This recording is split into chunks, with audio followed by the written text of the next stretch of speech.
it got me to thinking today, James, because I was talking about this, and I'm convinced of this now that more than ever, in my opinion. Larry Borum signed with Detroit as the offensive tackle for $5 million. I think it is $5 million was the price tag. Yeah. And I think here's what we're gonna look at. Obviously, if you look at every mock draft that's happening right now, there's a lot of them that say Caden Proctor to Detroit, which I don't think Caden Proctor is really a Dan Campbell type of guy. And to be honest, I don't think he's a Lions culture guy because, I mean, there was a quote from an Alabama source that said, that I don't know who the source is, but they said he might eat himself out of the league. And so there you go. Like it's kind of like a Zion Williams situation. So depends on who you talk to and who the Lions talk to and trying to get intel on the guy. But I'm going to tell you this right now. I'm convinced that Detroit takes an edge rusher in the draft. And I'm convinced that they trade up because here's the thing. And I saw you say something on X a couple weeks ago, section 344 Lions. And I thought you were right on it. You said something about like, would you take edge rusher number 3 or tackle number 5, 6, and 7? And it kind of leads you to believe, like, okay, if you don't trade up, let's say you don't trade up, and Monroe Freeling is gone, Malanoga is gone, Spanu is gone, Lemieux is kind of like he's edge of if you can start him, if you can't start him, that's what people are saying. He's like the edge of it. I'm seeing like the last mock draft I saw had like so many tackles in the first round. Now a lot of them were, most of them were in the back half of the first round. Like you had your, like you said, Freeling, Maui Noah, but then like the obviously Miller. You have Proctor, as you were talking about, the Arizona State, like Ian Hanker, or I don't know how to pronounce his name, the Yeah. Arizona State tackle in the first round. So it just like it seems like there's so many like data points. It could be like who someone could love one of these guys a ton and pick them somewhere that you don't expect when you have this many of them seemingly in the first round. It's interesting, but it also makes it where it's like, yeah, like you just get caught up in that. It's like, no, we don't want to take the whatever one after however many have already been taken, and that's an opportunity for something else. And you're, as you're alluding to, edge rusher. So you look at the teams that need a tackle. There's the Cardinals that need a tackle, the Browns that need a tackle. Um, you could say the Chiefs perhaps could need a tackle. They could take a tackle as well. The Dolphins, because they've been rumored there. The Ravens could do it because that's a Ravens type pick. And I think if you're going to try to get ahead of some of these teams that need to take a tackle, you could trade up with maybe the Bengals. Maybe you trade up with the Saints if Caleb Downs isn't there, if a player they'd like isn't there. But I do think that what Jordan Schultz reported a couple days ago, that this is going to be a very trade happy. There's going to be a lot of trades happening, especially in the top of the first round, in terms of like the top 20 picks.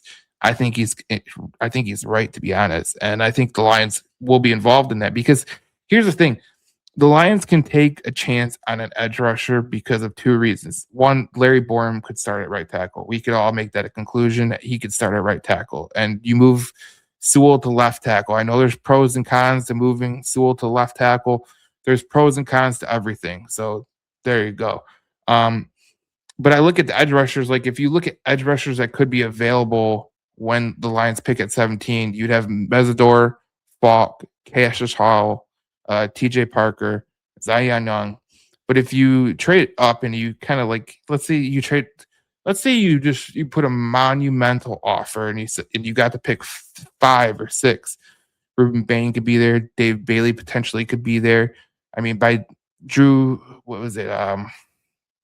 Dane Brugler, if you go by his metrics, Kendrick Falk was a 15th overall player in his rankings, and Monroe Freeling was exactly at 17.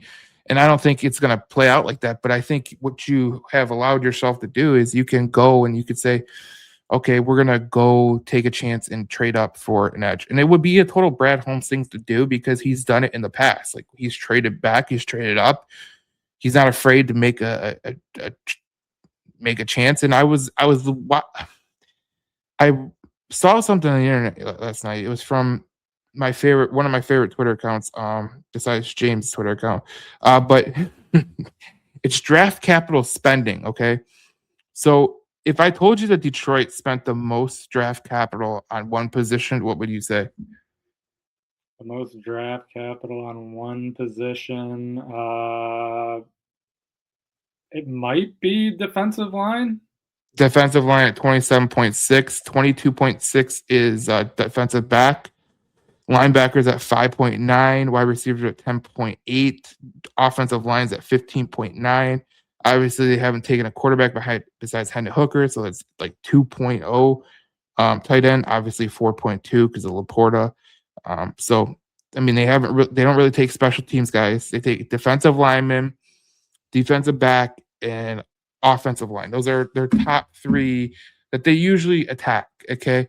So when we read that and we see kind of where they go, obviously we know when they took Josh Pascal a couple years ago in the second round, we knew that was a risk. Even if you watch Josh Pascal at Kentucky, which he was really good at Kentucky. But he never stayed healthy, so it really didn't matter. And I know a lot of people don't like Levi Onwuzurike, but he can be a net positive. He's not a net negative. He's a net positive. I think you could say Ali McNeil is a net positive. Maybe Makai Wingo. I don't know. But obviously Hutchinson it takes the reign of supreme net positive. You hope Tyler Williams is a big net positive.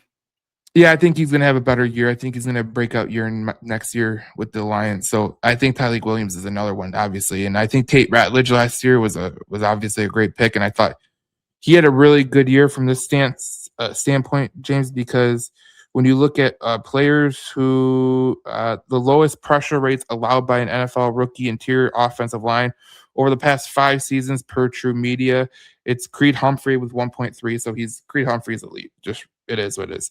Zach Frazier, another guy, 2.3. Cooper Beebe, 2.9. Another guy who is elite, right?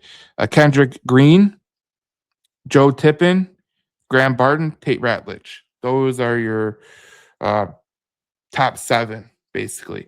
And Tate Ratledge is 3.9 for pressure rate allowed. He's not far behind Kendrick Green, so he could really be at the at the 4th spot. But it's just going to show you, like, they do put emphasis on it.